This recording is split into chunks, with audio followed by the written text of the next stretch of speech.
کس بھول میں ہوں، کیا سوچ کے ہاتھ اٹھایا مجھ پہ؟ وہ پھنکارا تو منہا اپنی جگہ سے بری طرح اچھلی۔ آئندہ اگر یہ ہاتھ اٹھا تو ہاتھ توڑ دوں گا، سمجھی تم؟ وہ جھٹکے سے اس کی کلائی چھوڑ گیا۔ اس کی نازک سفید کلائی پہ لال نشان پڑ گیا۔ منہا نے اسے شکوہ کے نہ نگاہوں سے دیکھا، جس نے اجنبیت کی حد کر دی تھی۔ وہ رخ پھیرتے اپنے آنسو ضبط کیے وہاں سے اپنے اور نہال کے مشترکہ روم میں آتے۔ دروازہ لاک کرتے پھوٹ پھوٹ کے رو دی۔ زندگی آج ایک ایسے موڑ پر لے آئی تھی کہ منہا کا جی چاہا وہ خود کو کہیں غائب کر دے۔ کیا دنیا گول ہے، جو آج اتنی بڑی دنیا میں وہ پھر سے 2 سال بعد اس سے آن ٹکرایا تھا۔ وہ ہچکیوں سے رو رہی تھی۔ کیسے بتاتی اسے سب کہ وہ سب کچھ ہو سکتی تھی لیکن بے وفا نہیں تھی۔ وہ سسک اٹھی، ہاتھ منہ پہ لے جاتے اپنی چیخوں کا گلا گھونٹا۔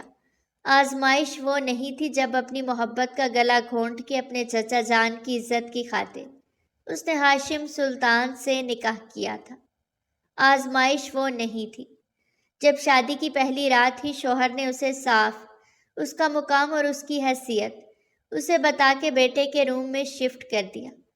آزمائش تو وہ تھی ہی نہیں۔ آزمائش تو اب شروع ہوئی تھی۔ آریان جو اس کی پہلی محبت تھا، وہ اسی شخص کا چھوٹا بھائی نکلا جس کے عقد میں تھی وہ۔ اب کیسے اس سب کو ہینڈل کرے گی؟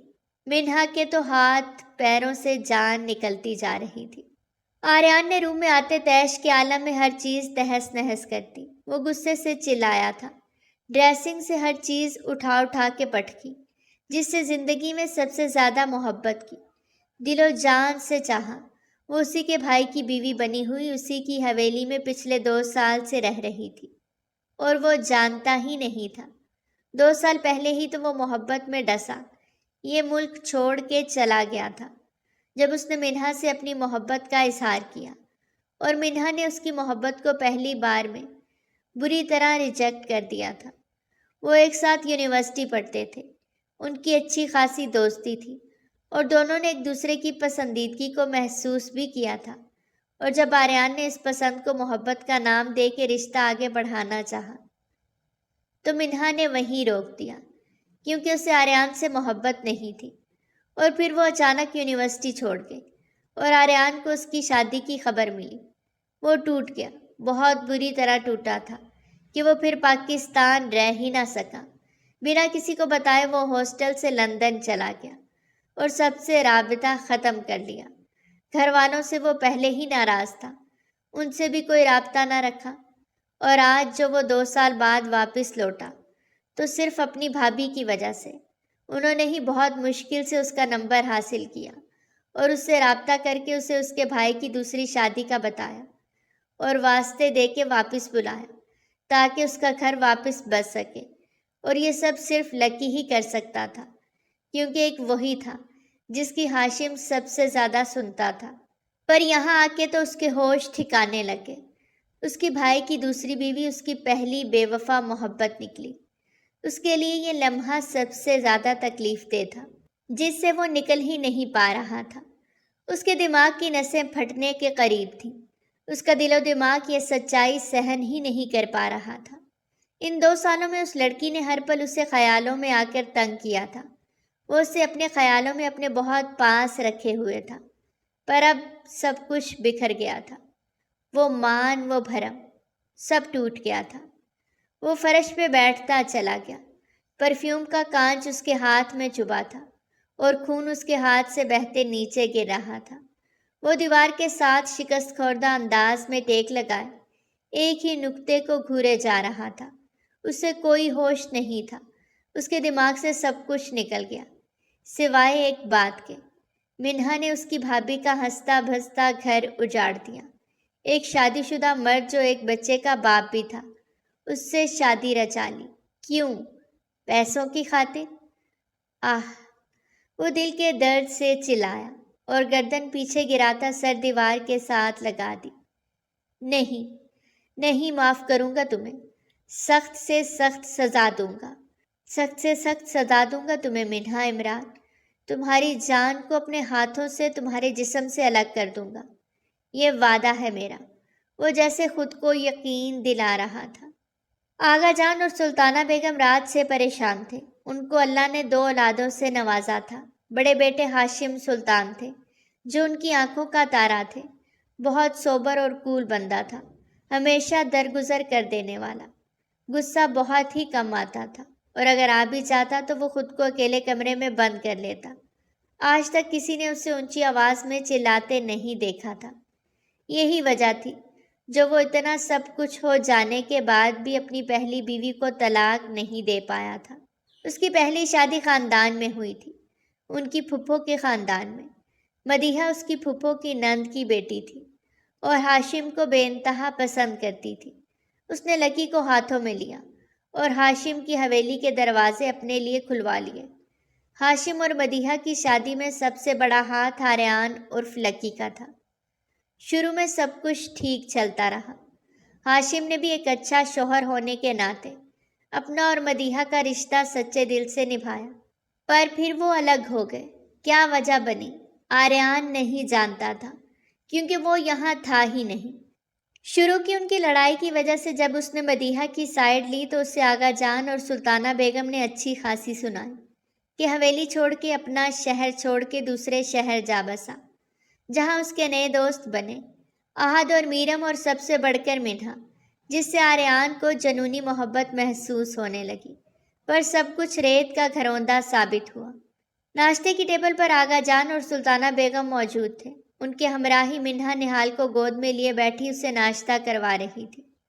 ہاشم رات بھر گھر نہیں آیا تھا۔ اگر آ بھی جاتا تو کون سا اسے پتہ چلنا تھا؟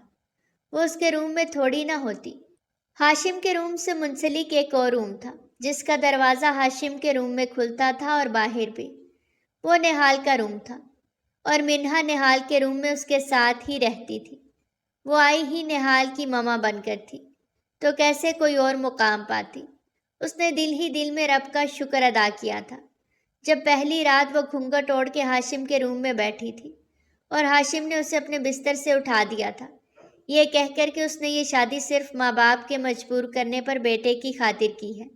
اس وقت نہال 1 سال کا تھا اور اسے ماں کی آغوش کی اشد ضرورت تھی، جو اس کی سگی ماں نہ دے سکی۔ وہ اپنا بیٹا بھی ہاشم کو سونپ کر چلی گئی تھی۔ بہت کچھ ایسا تھا جو اب تک سب کی نظروں سے اوجھل تھا، جو صرف ہاشم ہی جانتا تھا، لیکن بہت خاموشی سے بھرم رکھے ہوئے تھا۔ پر ان 2 سالوں میں اتنا سب کچھ ہو جانے کے بعد بھی اس نے اب تک مدیحہ کو طلاق نہیں دی تھی۔ ماں باپ نے کافی مجبور کیا، لیکن وہ نہیں مانا، اور پھر آغا جان اور سلطانہ بیگم کی خواہش پہ اس نے نہال کی خاطر دوسری شادی کر لی۔ شادی کیا کی، بہت سادگی سے چند قریبی رشتہ داروں کو لے جاتے مسجد میں نکاح کر لیا، صرف بیٹے کی خاطر، جبکہ دل آج تک اس بے وفا مدیحہ کی قید میں تھا، جو چاہے جانے کے تو قابل تھی نہیں، لیکن نفرت کے قابل ضرور تھی۔ آج 2 دن ہو چلے تھے آریان کو آئے ہوئے۔ مجھے تو عجیب سا ڈر لگ رہا ہے، اگر لکی نے کچھ کر دیا تو۔ مدیحہ کا چہیتا ہے اور بھابھی پہ سوتن تو وہ برداشت کر ہی نہیں پائے گا۔ کیا کریں اب؟ سلطانہ بیگم کا دل آنے والے حالات سے بری طرح گھبرایا ہوا تھا۔ جب کرے گا بات تو دیکھیں گے۔ ہاشم کہاں رہ گیا ہے؟ جانتا بھی ہے اسے گھر آنا چاہیے اس وقت، جب دیکھو بزنس بزنس، بچے کی بھی پرواہ نہیں ہے اسے۔ یہ تو شکر ہے منہا کے روپ میں نہال کو اچھی ماں مل گئی، ورنہ اس بچے کو کون سنبھالتا؟ آغا جان نے گہرا سانس بھرتے چائے کا مگ لبوں سے لگایا۔ یہ منہا کہاں ہے؟ ناشتے پر نہ ابھی تک وہ آئی ہے نہ نہال۔ میں دیکھتی ہوں۔ ابھی وہ کہہ ہی رہی تھی وہ تبھی منہا آ گئی۔ اس کی گود میں نہال تھا، جو بہت حشاش بشاش تھا۔ منہا نے انہیں مشترکہ سلام کیا اور وہیں ایک چیئر گھسیٹ کر بیٹھ گئی۔ کیا بات ہے منہا، آنکھوں کو کیا ہوا؟ کیا تم روئی ہو؟ سلطانہ بیگم نے تشویش بھرے لہجے میں پوچھا۔ نہیں آنٹی، ایسی تو کوئی بات نہیں، میں ٹھیک ہوں، بس سر میں تھوڑا درد ہے، وہ ٹالنے والے انداز میں بولتی نہال کو ناشتہ کروانے لگی۔ بیٹا ڈاکٹر کے چلے جانا، وہ فکر مند لہجے میں بولی۔ ان کی بات آتے ہوئے آریان نے بھی سنی اور بہت خاموشی سے چیئر گھسیٹ کے وہاں بیٹھ گیا۔ نہ کسی سے سلام دعا لی، نہ کوئی بات کی۔ لکی بیٹا تم ٹھیک تو ہو نا؟ آغا جان نے اس کے ستے ہوئے چہرے کو دیکھتے متفکر لہجے میں پوچھا۔ میری فکریں نہ پالیں، مجھے کسی کی ہمدردی نہیں چاہیے۔ وہ بریڈ پہ جیم لگاتے سخت قہر کی نگاہ منہا پر ڈالتے واپس نظریں جھکا گیا، جبکہ منہا نے اسے ایک نگاہ بھی نہیں دیکھا تھا۔ وہ مسلسل نہال کے ساتھ لگی تھی، جو اسے ناشتہ کرنے میں اچھا خاصا تنگ کر رہا تھا۔ منہا لاؤ، اسے مجھے دے دو، تم ناشتہ کرو اور پھر میڈیسن لے لو، تمہیں بخار لگ رہا ہے۔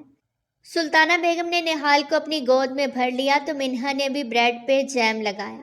اسی پل منہا کی نگاہ آریان پر جا ٹھہری، جو بنا پلک جھپکے اسے ہی دیکھ رہا تھا۔ کیا کچھ نہ یاد آیا تھا؟ یونیورسٹی کی وہ بہاریں، وہ ہنسی مزاح، وہ کہکہوں سے بھرپور زندگی، سب ایک خواب ہوا تھا۔ 2 سال پرانے ماضی کو یاد کرتے وہ بری طرح پتھرائی۔ بریڈ ہاتھ سے چھوٹ کے پلیٹ میں گرا، پلکیں بھی عارض پہ سجدہ ریز ہوئیں۔ آریان نے ایک دم پلیٹ سامنے کھسکا دی، جبکہ آغا جان اس کی مسلسل حرکتوں کو دیکھ رہے تھے۔ بھابھی کے ساتھ ظلم کرنے کی وجہ جان سکتا ہوں؟ کیوں کیا بھائی نے ایسا؟ لکی کی نگاہیں آغا جان پر جمی تھی۔ تم یہ سوال پوچھنے کا حق رکھتے ہو، آغا جان نے بھی تیکھے انداز میں پوچھا۔ حق کی بات آپ نہ کریں آغا جان، آپ نے مدیحہ بھابھی کا حق مارا ہے۔ آپ کا دل نہیں کانپا؟ ان کا بیٹا ان سے چھین کر کسی کو بھی تھما دیا۔ وہ جس نڈر انداز سے بات کر رہا تھا، منہا بھی ایک پل کو لرز کے رہ گئی۔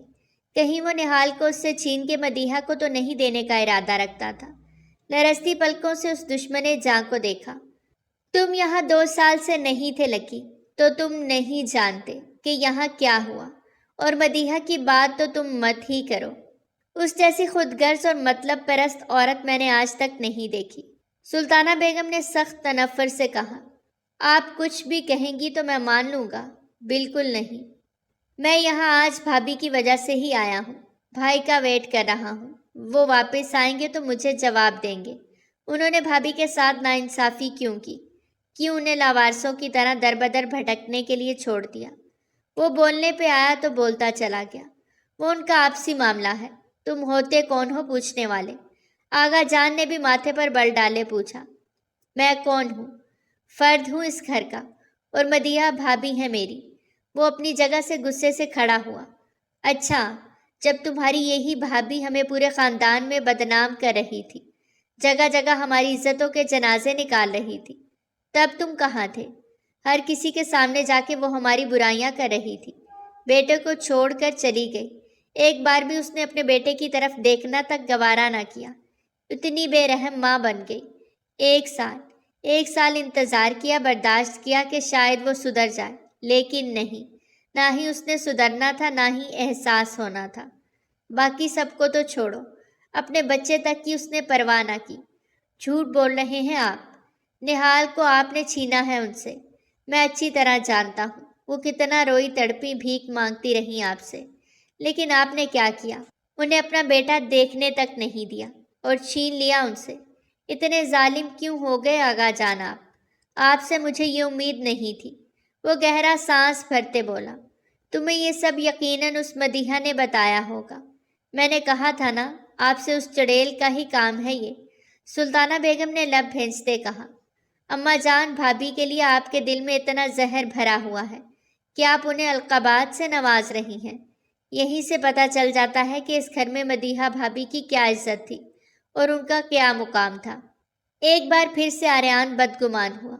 تم پٹی پڑھائے ہوئے یہاں پر آئے ہو آریان سلطان، اس لیے ہم تمہیں جو بھی کہیں گے تمہیں جھوٹ ہی لگے گا، تو بہتر نہیں ہے کہ ہم خاموش رہیں، اور تمہیں جو کرنا ہے وہ تم کرو، لیکن ایک بات یاد رکھنا، آنے والے وقت میں تم پچھتاؤ گے، اس وقت کو رو کے یاد رکھنا۔ سلطان صاحب غصے سے اپنی اجرک کی شال کو ایک کاندھے سے دوسرے کاندھے پر اوڑھے اندر کی جانب بڑھ گئے، جبکہ سلطانہ بیگم افسوس سے سر ہلاتی ہوئی نہال کو گود میں لیے اٹھ گئی۔ اب ڈائننگ ٹیبل پر صرف منہا اور آریان ہی رہ گئے۔ آریان چلتا ہوا اس کے قریب آیا۔ منہا نے اپنا رخ پھیر لیا۔ بہت جلد تمہیں اس حویلی سے نکال باہر کروں گا، تم جیسی لڑکی ہمارے نہال کے لیے اچھی ماں ثابت ہو ہی نہیں سکتی۔ وعدہ ہے میرا، میں اپنی بھابھی کو ان کا مقام واپس لوٹاؤں گا۔ وہ منہا کو سخت قہر کی نگاہ سے دیکھتے وہاں سے پلٹ گیا۔ اس کے جاتے منہا نے گہرا سانس بھرا۔ اس کی زندگی کی یہ آخری پناہ گاہ تھی جہاں وہ رہ رہی تھی۔ اس کا اب اس دنیا میں کوئی بھی نہیں تھا۔ وہ چچا تھا جس نے پیسوں کے لالچ میں اس کی شادی یہاں کر دی۔ اب تو وہ بھی منہ پھیر چکے تھے، اور سب باتوں کی ایک بات، وہ نہال کو نہیں چھوڑ سکتی تھی۔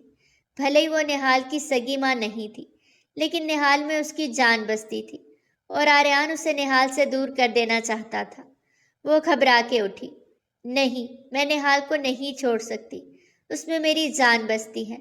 وہ اس بار اب کچھ کرنے کے عزم سے اٹھی تھی اور اندر کی جانب بڑھ گئی۔ بھابھی پلیز روئے مت، میں ہوں نا آپ کے ساتھ، وہ مدیحہ کی جانب ٹیشو بڑھاتے بولا، تو وہ سو کرتی اسے دیکھنے لگی۔ اب صرف تم ہی میرا سہارا ہو لکی، تمہاری وجہ سے مجھے میرا نہال واپس مل سکتا ہے، ورنہ تو میں امید ہی کھو چکی تھی۔ اس وقت وہ ایک ریسٹورنٹ میں بیٹھے تھے اور آریان اپنی بھابھی کے لیے بے انتہا دکھی تھا۔ آپ فکر نہ کریں، میں وعدہ کرتا ہوں نہال آپ کو دلا کر رہوں گا، چاہے مجھے سب کے خلاف ہی کیوں نہ جانا پڑے۔ ایک بیٹے کو اس کی ماں سے کوئی جدا نہیں کر سکتا۔ نہال پہ سب سے زیادہ اس کی ماں یعنی آپ کا حق ہے، آریان نے پر یقین لہجے میں کہا۔ لکی کچھ بھی کر کے مجھے اس حویلی میں واپس لے کر جاؤ، اپنے بھائی کو مناؤ کہ وہ اس لڑکی کو طلاق دے دے، میں واپس ان کے پاس آ جاؤں گی، صرف اپنے بچے کی خاطر۔ میں نہیں رہ سکتی اس کے بنا، اور یہ بھی نہیں چاہتی کہ اس سے اس کا باپ چھینوں۔ نہال کے لیے ماں اور باپ دونوں لازمی ہیں، بس وہ لڑکی بیچ سے نکل جائے، سب ٹھیک ہو جائے گا۔ مدیحہ نے نفرت سے کہا۔ آپ بالکل بھی فکر نہ کریں، میں آ گیا ہوں نا، اب سب ٹھیک کر کے جاؤں گا۔ وہ مدیحہ کو آس کا دامن تھماتا اٹھ کھڑا ہوا۔ اس کے جانے کے بعد مدیحہ کے چہرے کو ایک مسکان نے چھوا۔ اب ہی تو وقت آیا تھا صحیح جگہ پر وار کرنے کا۔ اب دیکھتی ہوں ہاشم خان تم کیسے بچتے ہو، جب تمہارا اپنا بھائی ہی تمہیں ڈبوئے گا۔ مدیحہ کے اندر شدید نفرت تھی جو اب زہر بن چکی تھی۔ یہ کیا کر رہے ہیں؟ نہال کو کہاں لے کر جا رہے ہیں؟ آریان، نام مت لو اپنی زبان سے میرا۔ وہ جو نہال کو اس کی گود سے کھینچتا اپنی گود میں اٹھاتا وہاں سے نکلا کہ اپنے پیچھے بھاگتی منہا کو غصے سے پھنکارتے ٹوک گیا۔ وہ سہم کے وہیں رک گئی۔ جس شخص کی آنکھوں میں کبھی اپنے لیے خواب دیکھے پیار و عشق و جنون دیکھا، آج انہی آنکھوں میں جنون تو تھا لیکن نفرت، حقارت اور بدلے کا۔ تمہارے لیے بہتر ہوگا نہال سے دور رہو، ورنہ کیا کر لیں گے آپ؟ اب کی بار وہ بھی دو بدو آئے۔ آریان نے ایک پل اسے سخت کھوری سے دیکھتے دانت کچکچائے۔ اگر اب دوبارہ راستے کی رکاوٹ بنی تو سیدھا جہنم واصل کروں گا۔ آپ ہوتے کون ہیں مجھے دھمکانے والے؟ نہال کے باپ نہیں جو یہ فیصلہ لے سکے۔ نہال کس کے پاس رہے گا کس کے پاس نہیں، میں اس کی ماں ہوں۔ منہا نے آریان کی باہوں سے نہال کو کھینچنے والے انداز میں واپس لیا۔ آریان تو اس کا انداز دیکھتا ہی رہ گیا۔ وہ نہال کو لیے واپس پلٹ گئی، جبکہ آریان نے زور سے دیوار پر مکہ مارا۔ آئی ول سی یو۔ یہ سب کیسے ممکن ہے؟ آخر اتنا بڑا گھپلا کیسے ہو سکتا ہے؟ مجھے 2 دن کے اندر پتہ لگا کے دو، سمجھے تم؟ میری بزنس ساکھ کا سوال ہے اور اس میں کسی قسم کا کمپرومائز نہیں کروں گا۔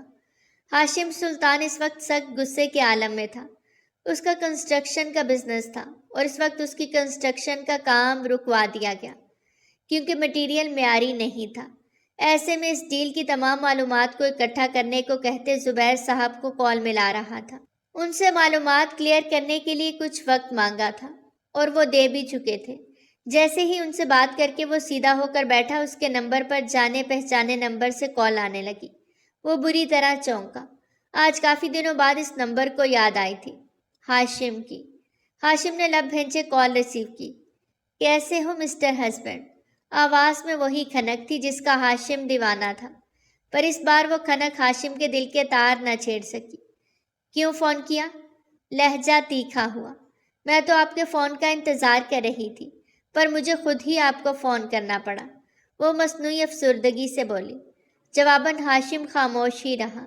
آج بہت چپ ہو، لگتا ہے میری باتیں ہضم نہیں ہو رہی مسٹر ہسبینڈ۔ مجھے زیادہ باتوں میں گھمانے کی ضرورت نہیں، جو کام ہے وہ بتاؤ، میں بزی ہوں، ہاشم نے کڑتے ہوئے کہا۔ اچھا سنیں پھر، مجھے 50 لاکھ چاہیے۔ واٹ؟ تمہارا دماغ درست ہے؟ کون سے 50 لاکھ؟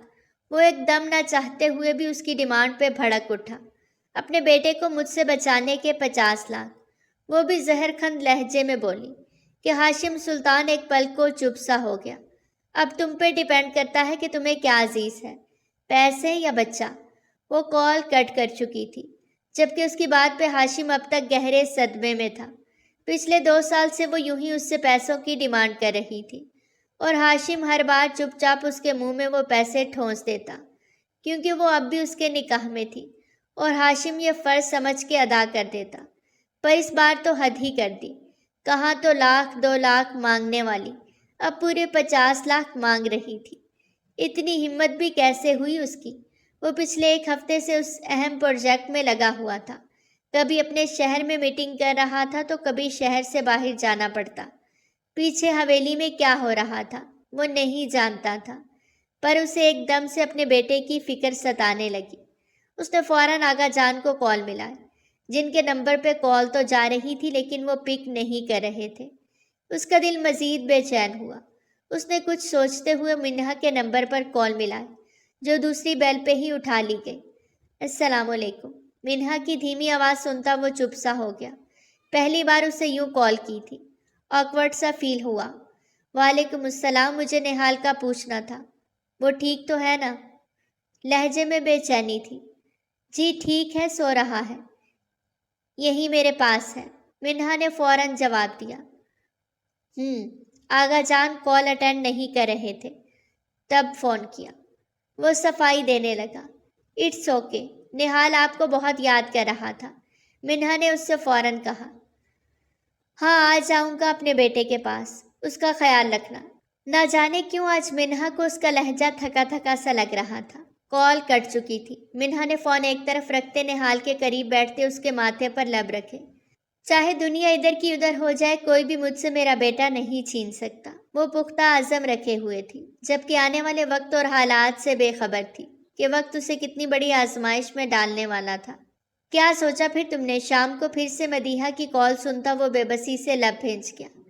میرے پاس تمہارے لیے پھوٹی کوڑی بھی نہیں، سمجھی تم؟ وہ بھڑکا تھا۔ اچھا پھر تو تم اپنا بیٹا کھو دو گے، وہ بھی بھڑک اٹھی۔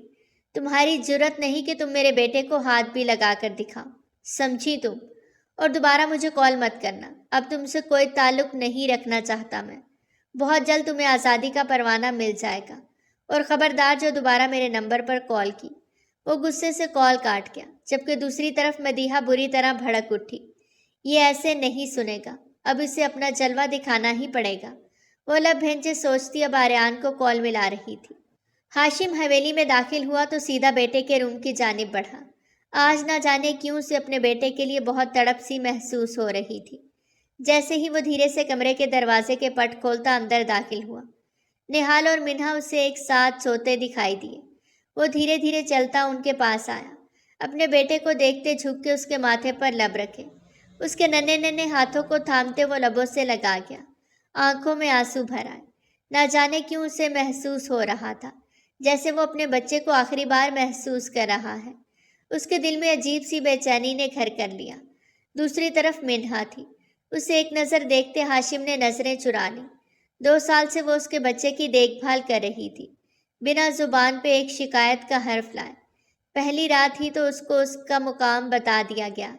اس کے چچا نے پیسوں کی خاطر اپنی بھتیجی کا نکاح ہاشم سے کیا تھا، جبکہ یہ ڈیل آغا جان بھی جانتے تھے، بس انہیں منہا نہال کی ماں کے روپ میں چاہیے تھی۔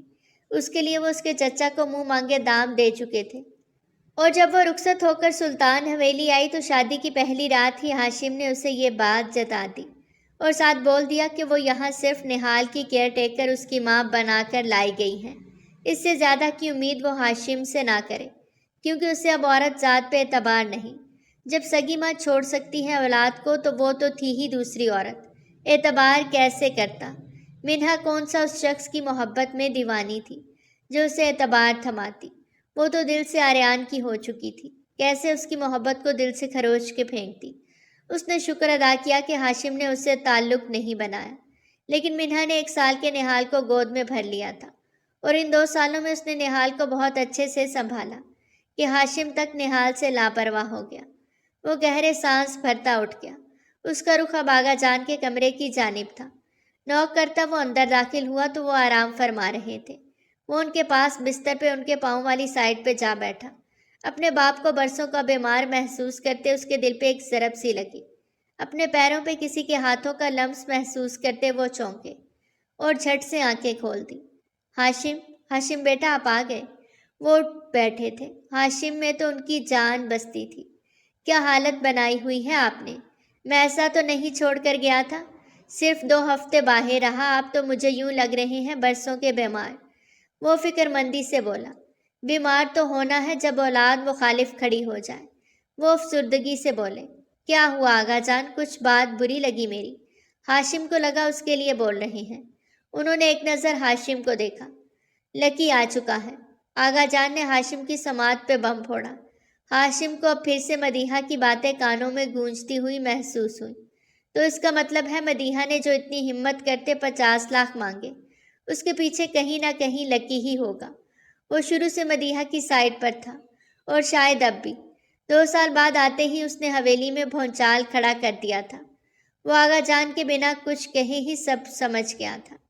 ناممکن لکی، اس معاملے سے دور رہو تو بہتر ہوگا۔ آج دونوں بھائی آمنے سامنے کھڑے تھے۔ منہا جو سو رہی تھی شور سنتی باہر آئے۔ دونوں بھائیوں کو آگ بگولا ہوا دیکھ وہ وہیں ایک طرف رک گئی۔ آپ بہت زیادتی کر چکے ہیں بھابھی کے ساتھ، مزید اب اور نہیں۔ نہال ان کی اولاد ہے اور میں آپ کو ان کے ساتھ زیادتی نہیں کرنے دوں گا۔ آپ اسی وقت بھابھی کو حویلی واپس لائیں یا انہیں نہال سونپ دیں۔ لکی نے 2 باتوں میں بات ختم کر دی۔ تمہارا دماغ خراب ہو گیا ہے، کیا بول رہے ہو؟ جو عورت اپنا 6 ماہ کا بچہ چھوڑ کے چلی گئی اور پھر ایک بار بھی اپنے بچے کو دیکھنے یہاں نہیں آئی، نہ اس کا حال پوچھا، میں اسے اپنا بیٹا سونپ دوں؟ کبھی نہیں۔ جس نے ان 2 سالوں میں جب بھی منہ کھولا ڈیمانڈ ہی کی، پر اس ڈیمانڈ میں کبھی نہال نہیں تھا۔ ہاشم نے غصے سے کھولتے ہوئے کہا۔ آپ کچھ بھی کہیں، میں بھابھی سے وعدہ کر چکا ہوں۔ نہال انہیں۔ خبردار آریان، ایسا سوچنا بھی مت، ورنہ تم اپنے بھائی کو کھو دو گے۔ ہاشم نے اس کی بات کاٹی تو آریان کا دل دھک سے رہ گیا۔ نہال صرف میرا بیٹا ہے اور میرا ہی رہے گا، کسی مدیحہ کا نہیں، سمجھے تم؟ وہ اسے صاف لفظوں میں وارن کر کے جا چکا تھا، جبکہ آریان اب صرف لب بھینچے کھڑا تھا۔ سب کچھ کر سکتا تھا لیکن بھائی کا دل نہیں دکھا سکتا تھا۔ وہ مدیحہ بھابھی کا تو ساتھ دے سکتا تھا، لیکن اپنے بھائی کے خلاف جانے کی ہمت آج بھی اس میں نہیں تھی۔ 2 سال 6 ماہ پہلے بھی مدیحہ بھابھی اور بھائی کے بیچ انبن ہوئی اور وہ ناراض ہو کے دوسرے شہر چلا گیا، جہاں وہ 6 ماہ رہا۔ وہیں اس نے یونیورسٹی میں ایڈمیشن لیا، جہاں اس کی ملاقات منہا سے ہوئی، لیکن اچانک اس کے نکاح کے بعد وہ بنا کسی کو بتائے پاکستان چھوڑ چکا تھا، اور آج 2 سال بعد وہ واپس لوٹا تو مدیحہ کی وجہ سے ہی، کیونکہ اس نے آریان سے رابطہ کرتے اسے واپس آنے کو کہا تھا۔ آپ نے بہت زیادتی کی ہے بھائی، بھابھی پہ سوتن لا کر۔ وہ بھی مدیحہ کی سائیڈ ہی لے رہا تھا اور دل ہی دل میں بھائی سے مخاطب تھا۔ آؤچ! اچانک منہا کے ہاتھ سے کانچ کا برتن زمین بوس ہوا اور کانچ اس کے پاؤں میں چبھا۔ وہ لڑکھڑا کے چلتی کچن سے باہر آئی اور ایک چیئر گھسیٹ کے بیٹھتی اپنا پاؤں دیکھنے لگی۔ اس کی ہمت نہیں ہو رہی تھی کہ وہ کانچ نکال پاتی۔ آنکھوں میں بے شمار موٹے موٹے آنسو بھر آئے، خون بہتا جا رہا تھا۔ تکلیف سے اس کا دل بند ہونے لگا۔ ابھی وہ گہرا سانس بھرتے کانچ نکالنے کا سوچ ہی رہی تھی کہ ایک دم وہ اس کے پاس آتے گھٹنوں کے بل بیٹھا، اس کا پاؤں اپنی تھائی پہ رکھتے، اس کے پاؤں میں چبھا کانچ نکال گیا۔ وہ بے اختیار ذرا سا جھکی، اس کا کاندھا دبوچ گئی، ایک سسکی اس کے لبوں سے واہ ہوئی۔ اگلے پل آریان نے سر اٹھاتے اسے دیکھا۔ دونوں ہی کی نگاہوں کا ایک پل کو تصادم ہوا تھا تو دونوں کے دل یکبارگی دھڑکے۔ وہ آج بھی ایک دوسرے کے دل میں رہتے تھے، یہ احساس آج بھی ان دونوں کے بیچ موجود تھا۔ آریان ایک دم اٹھتا پیچھے ہٹ گیا اور اپنا رخ پھیر لیا۔ یہ لمحہ سب سے زیادہ تکلیف دہ تھا کہ جسے ٹوٹ کے چاہا وہ اس کے سامنے تھی، لیکن اس کے بھائی کی بیوی کی حیثیت سے۔ پیار ہم نے کیا ہے، پیار تم نے کیا ہے، یا پھر امتحان کیوں زمانے نے لیا ہے؟ یہ بتا دے ہمارے پیار میں کیا کمی ہے؟ میری پلکوں پہ دیکھو آج کتنی نمی ہے۔ دل یہ ٹوٹا میرا، درد نہ ہوگا کم، تجھ کو اپنا مانا تھا ساتھی، تھوڑا سا پیار ہوا تھا، کچھ نہیں باقی۔ وہ درد بھری نگاہ اس پہ ڈالتا جا چکا تھا۔ وہ نمی جو منہا نے آریان کی آنکھوں میں دیکھی، وہ اپنی آنکھوں میں بھی محسوس کی تھی۔ ہاشم کی گاڑی آفس کی طرف گامزن تھی۔ کل ہی آریان نے واپس جانے کا فیصلہ کیا تھا۔ وہ مدیحہ کو بھی سب باتوں کا ایک جواب دے چکا تھا۔ وہ سب کچھ کر سکتا تھا لیکن بھائی کو دکھ نہیں پہنچا سکتا تھا، اور حویلی رہ کر وہ منہا کو بھائی کی بیوی کے روپ میں مزید نہیں دیکھ سکتا تھا، ورنہ اس کی سانسیں رک جاتی۔ ایک حد تک ہی وہ برداشت کر سکتا تھا، پر اب اس کی برداشت ختم ہو چکی تھی۔ اس کے جانے کا سن کے ہاشم پھر سے ٹوٹنے لگا۔ اس نے گاڑی کی سپیڈ تیز کی کہ ایک دم سے اسے کچھ احساس جاگا، جیسے کسی نے گاڑی کے ساتھ چھیڑ چھاڑ کی ہے، اور پھر اس کا ڈر سچ ثابت ہوا۔ اچانک اس کی گاڑی کے بریکس میں مسئلہ ہوا۔ وہ بریک لگا رہا تھا لیکن بریک نہیں لگ رہے تھے۔ او خدایا! اس نے بہت کوشش کے بعد بھی گاڑی کو بے قابو ہوتا دیکھا تو کال ملائی۔ پہلے اس نے آریان کو کال ملائی، لیکن وہ جو ایئرپورٹ کی جانب بڑھ رہا تھا بھائی کی کال دیکھتا ٹھٹکا، پر اس نے کال ریسیو نہ کی، کیونکہ وہ جانتا تھا کہ ہاشم اسے روکنے کو کال کر رہا ہوگا۔ پر وہ یہ نہیں جانتا تھا کہ جب اسے ہاشم کی مصیبت کا پتہ چلے گا تو وہ اس وقت کو ساری زندگی پچھتائے گا۔ دوسری طرف ہاشم گاڑی کا رخ پتھریلے راستے کی جانب موڑ گیا۔ وہ نہیں چاہتا تھا کہ اس کی گاڑی سے کوئی حادثہ ہو۔ ہاشم نے ایک ہاتھ سے اسٹیئرنگ تھامے، دوسرے سے وائس میسج آن کیا۔ لکی، شاید یہ ہماری آخری بار بات ہو رہی ہے۔ میری گاڑی کے کسی نے بریکس فیل کر دیے ہیں۔ معلوم نہیں بچ پاؤں گا یا نہیں۔ یار، پر ایک خواہش تھی کہ تمہیں اپنے سینے سے لگاتا۔ وقت بہت بڑا مرہم ہے۔ اگر مجھے کچھ ہو گیا تو سب کو تم نے سنبھالنا ہے، اور میرا بیٹا نہال تمہارا بیٹا، ہو سکے تو اسے باپ کی طرح۔ گاڑی بری طرح ڈولتی ایک طرف لڑکنے لگی۔ سپیڈ بھی بہت تیز تھی۔ وہ چاہ کے بھی گاڑی سے جمپ نہیں کر پا رہا تھا۔ بہت پیار کرتا ہوں یار تم سب سے، اس بے وفا سے بھی کیا۔ وہ میرے بچے کی ماں بنی لیکن وہ بے وفا تھی یار۔ ہاشم کا لہجہ نم ہوا۔ بہت کچھ کہنا چاہتا تھا تم سے، پر شاید مجھے زندگی اتنی مہلت نہ دے۔ سب کی ذمہ داری تمہیں سونپ رہا ہوں۔ یاد رکھنا، جب بڑا بھائی نہ رہے تو چھوٹے کو ہی بڑا بننا پڑتا ہے۔ اب سے تم ہی سب کچھ ہو۔ اپنا اور سب کا خیال رکھنا۔ لو یو یار، بہت پیار کرتا ہوں تم سے۔ وہ میسج سینڈ کر چکا تھا۔ ڈبل ٹک بھی ہو گیا۔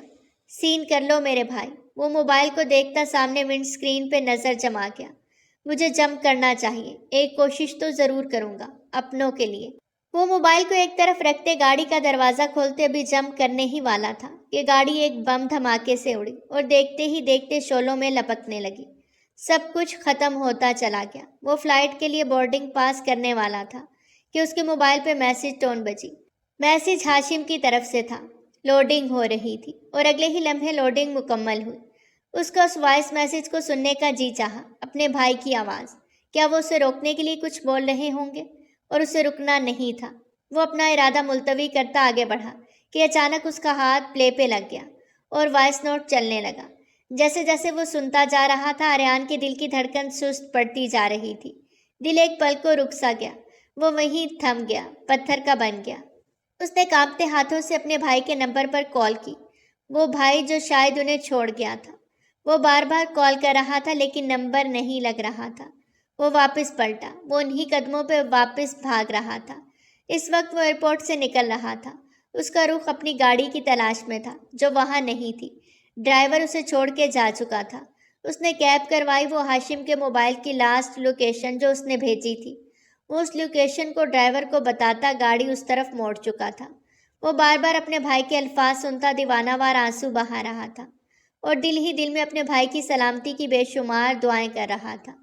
یا اللہ، میرے بھائی کو کچھ نہ ہو، اسے اپنی حفظ و امان میں رکھنا۔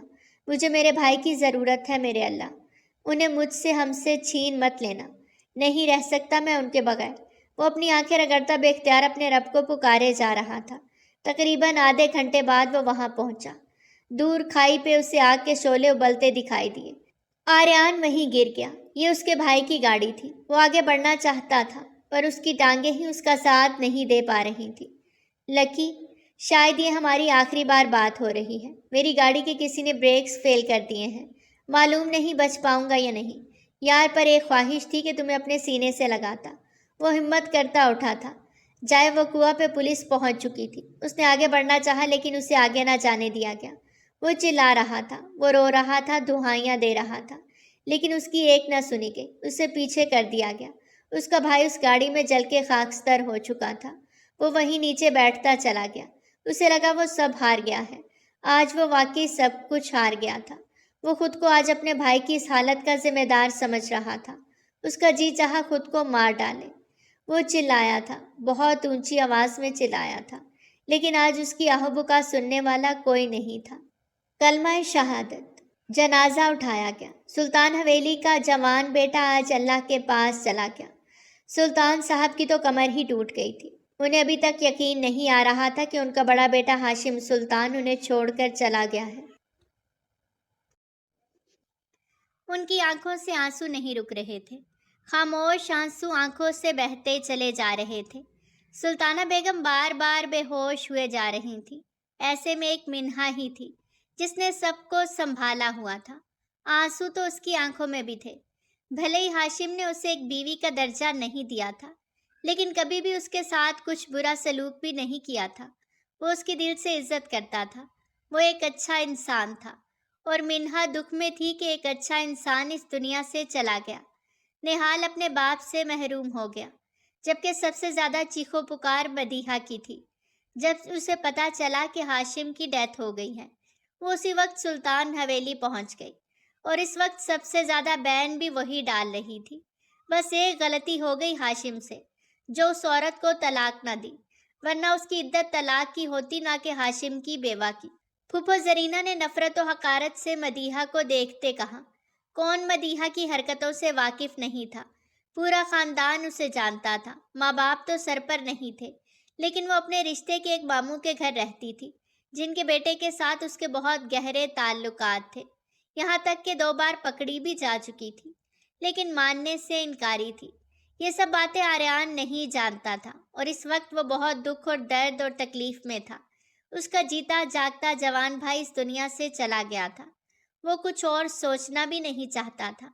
جنازہ ہو گیا، میت کو دفنا دیا گیا۔ وہ اپنے بھائی کی قبر پر مٹی ڈال رہا تھا، اور آنکھوں سے خاموش آنسو بہتے چلے جا رہے تھے۔ بہت کچھ کہنا چاہتا تھا تم سے، پر شاید مجھے زندگی اتنی مہلت نہ دے۔ سب کی ذمہ داری تمہیں سونپ رہا ہوں۔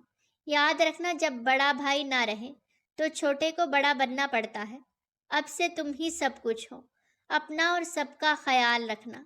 لو یو یار، بہت پیار کرتا ہوں تم سے۔ وہ اپنے بھائی کی آخری لفظوں کو یاد کرتا آنکھیں میچ کے خود پہ ضبط کرتا گہرے سانس بھر گیا۔ بارش نے اچانک ہی جل تھل مچا دی تھی۔ سبھی وہاں سے باری باری اسے افسوس کرتے حوصلہ دیتے جا چکے تھے۔ لکی بیٹا چلو گھر، آغا جان کی طبیعت ٹھیک نہیں۔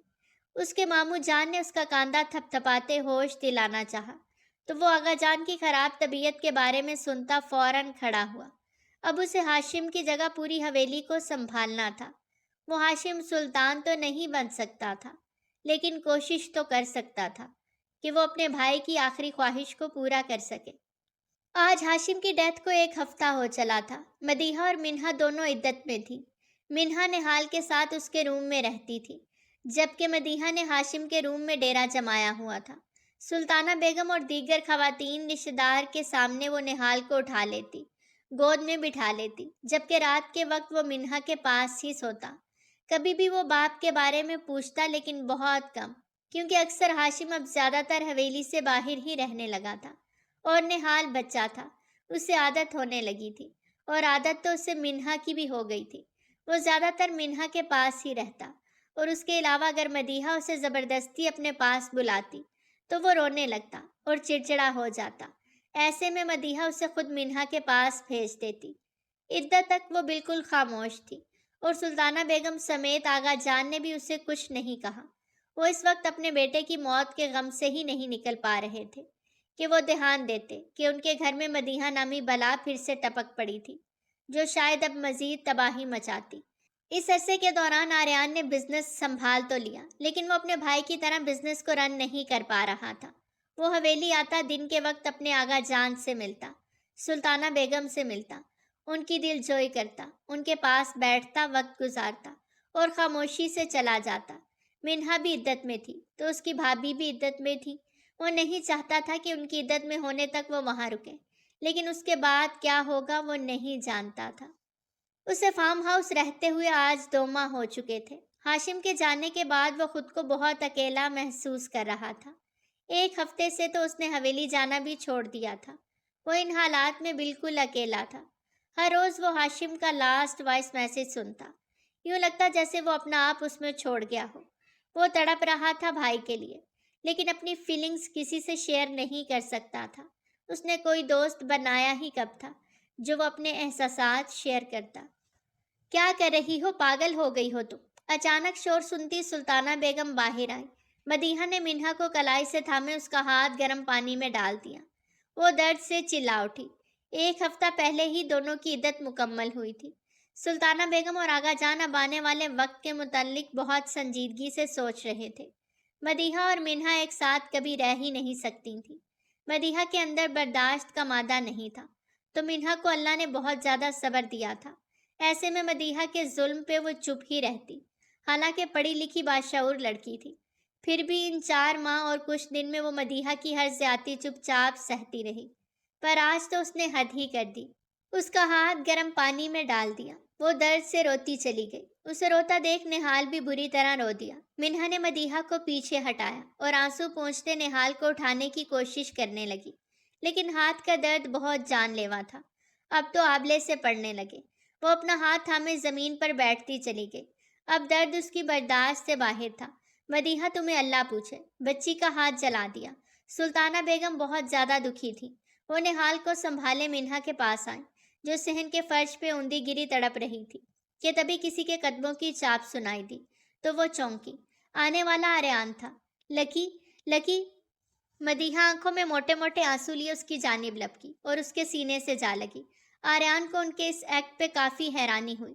نامحسوس انداز میں پیچھے ہٹایا۔ بھابھی آپ ٹھیک ہے نا؟ اس کی نگاہ منہا پر نہ جائے۔ مدیحہ بالکل آگے کھڑی ہو گئی۔ کہاں لکی؟ میں تو اب تمہارے بھائی کی بیوہ ہو گئی ہوں۔ اس حویلی میں اب میری کوئی عزت نہیں بچی۔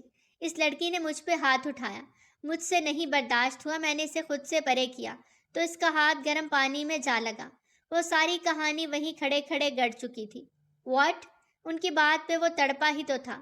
3 دن پہلے ہی منہا نے فون پہ اس سے بات کی تھی۔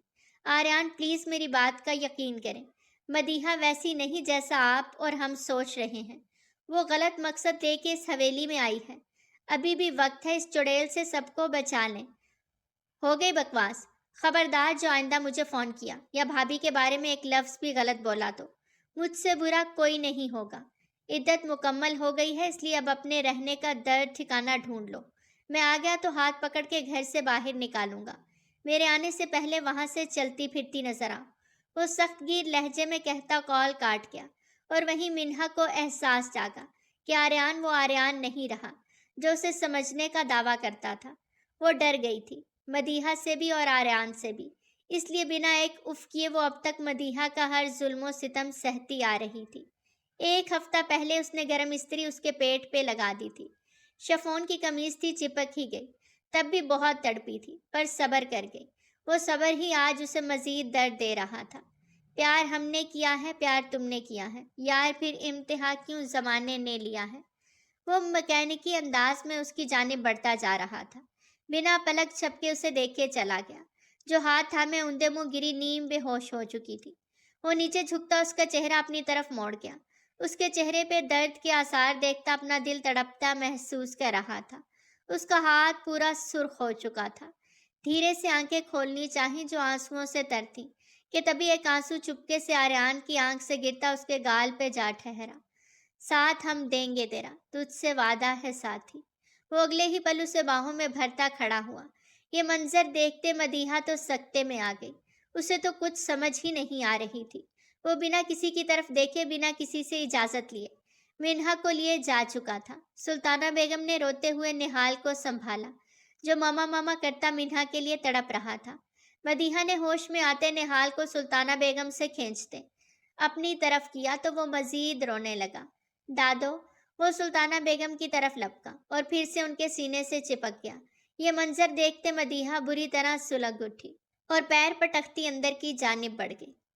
قریبی ہاسپٹل آتے ہی منہا کے ہاتھ کا ٹریٹمنٹ کیا جانے لگا۔ آریان نے ایک پل کو بھی اسے اکیلا نہ چھوڑا، اس کے ساتھ ساتھ رہا۔ ڈاکٹر اسے ہوش کب آئے گا؟ اس کی بے چینی دیدنی تھی۔ جی درد کی وجہ سے بلڈ پریشر لو ہو گیا ہے، اب پین ریلیف انجیکشن دے دیا ہے، تھوڑی دیر تک ہوش آتا ہے تو آپ انہیں گھر لے جائیے گا، اور ہاتھ پہ کافی احتیاط کی ضرورت ہے۔ ڈاکٹر کی بات پہ وہ گہرا سانس بھرتا رہ گیا۔